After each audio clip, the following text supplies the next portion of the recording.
Hello everyone, I'm doing another playthrough of Axis and Allies Stalingrad. This is the end of round one, and this is what the situation on the board looks like.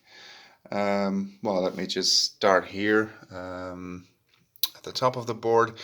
The Germans took the one RP zone that wasn't in their control on the region board, and they actually took it after their own turn.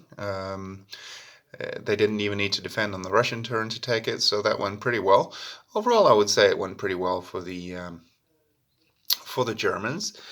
In the south, the Axis minor units over here, they moved one unit up into the airfield just in case the Russians decided to make an attack on the airbase.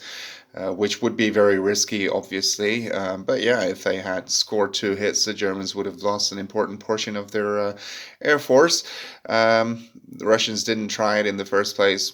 Probably neither would they have. I mean, it's a solo game, so I kind of have prior knowledge to sometimes as to what's going to happen, although of course the situation always changes and not always everything happens the way you think it's going to turn out.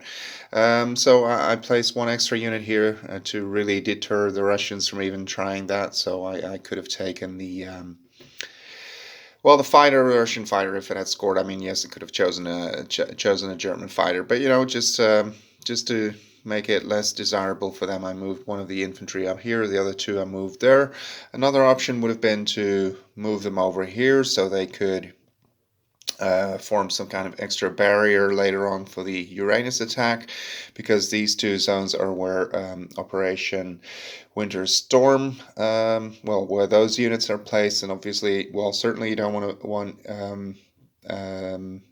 this region because it's closer to Stalingrad, so that's the one you ideally want to keep. And yeah, if you also lose this one, then you won't even be able to launch Operation Winter Storm in the first place. So it is kind of a gamble. The reason I did this, other than placing this unit over here, which I already described, is that these two units could move to Manoilen, and then when the attack comes from there, they can move into many different directions. Of course, it's just 2 infantry, you know, but it's still 2 infantry.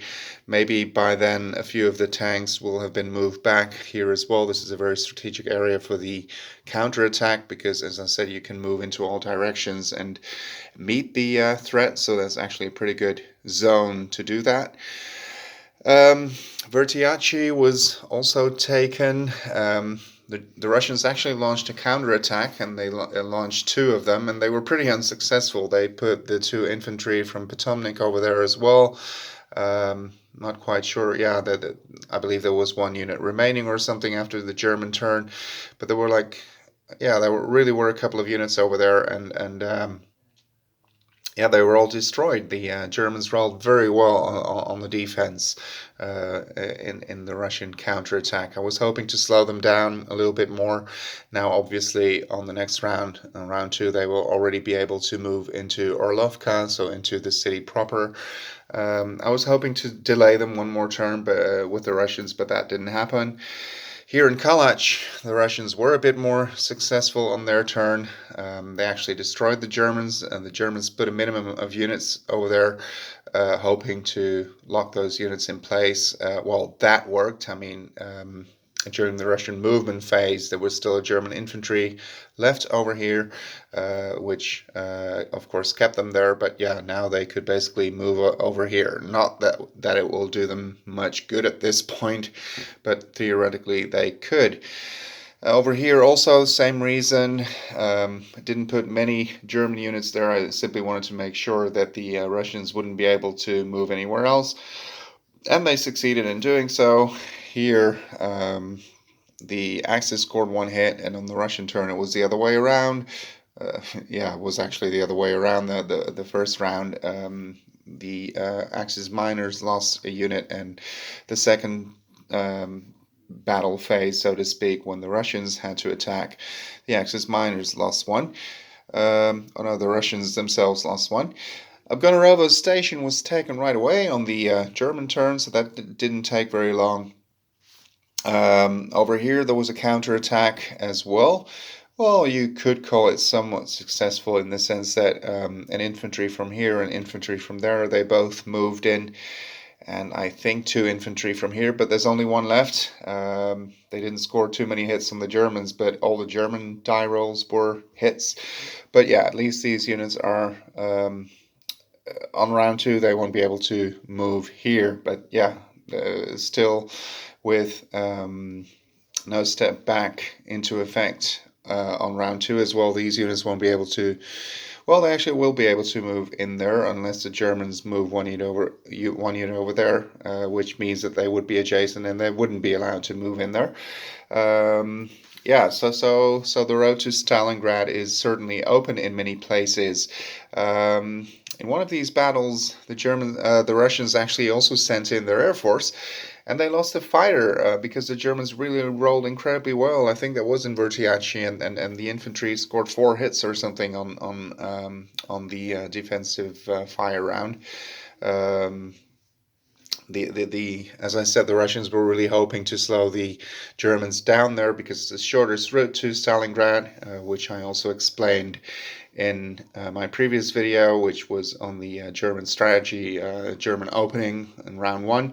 And I do believe that Vertiaci is actually the most important area on the board for the Germans in round one because it's the shortest race to Stalingrad, road to Stalingrad. And since the title of the scenario is Race to Stalingrad, I believe it may have even been intentional that you have to get there as quickly as possible before the Russians can build up too much. But as I said, the Russian counterattack there was actually pretty disastrous. They lost 3 or 4 ground units, I believe it was 4, and they lost a fighter in the process as well because, yeah, the Germans really scored lots and lots of hits. The Russians bought, I believe it was 3 infantry. One was placed over here, 2 were placed in Krasnaya Sloboda, and one of them was put on the ferry here, the other one over there, and a supply over there, which I will probably later put and leave in Barricade Factory. Why is that? Well, it's adjacent to so many areas, 1, 2, 3, 4, 5, that this is a great place, and you can draw the supply should any of those areas, for whatever reason, be out of supply. And other than that, I put a few units into Gumrak. I believe it was from Army Camp over here. And these units can't move, even if I wanted to, because they are adjacent to those German units in Vertiaci, which they already were at the start of the Russian phase. And anyway, they're not allowed to move off the city board in the first 2 rounds when the no-step back rules are in effect. So I hope that gives you a kind of overview of what happened on round 1, and I'll see you at the end of round 2. Thank you for watching.